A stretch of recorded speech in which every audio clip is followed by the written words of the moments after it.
Hi mga ka-explorers! Nandito tayo ngayon sa Davao City Prisaa 2026 and of course kasama natin isa sa mga players ng Holy Cross of Davao College. Can you introduce yourself? Hi, my name is Cara Simon Cardinio. Alright, Cara. This is your first time playing with Holy Cross of Davao College. Kumusta naman ang laro nyo sa finals? Okay lang po, masyadong intense ang dula. Tapos, itrabaho lang yun na tama among trabaho. No, doon, sa first set, pero di bawi man po. And nakabawi mo, kamo ang champion karon sa Prisaa. Can you describe your experience naman sa Prisaa 2026?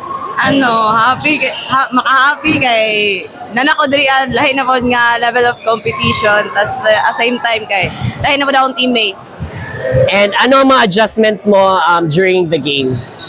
Ang adjustment is ang defense, tapos ang asa ibutang ang mga bola kay first set kay marag vlogs kayo. And of course, na kayo gusto i-shout out or pasalamatan? Thank you ila Coach Cholo, kay Najis La Perme, ila Coach Mel, kay Coach Coco, nga na-Perme, kay Coach Ben, nga Perme mag-support sa amo. Pasalamatan po na to ang mga tanang supporters sa Holy Cross of Davao College. Thank you sa mga nag-support sa Holy Cross of Davao College, sa akong parents nga nagtanaw sa live.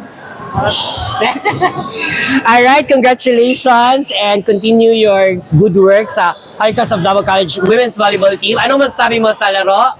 Sobrang saya!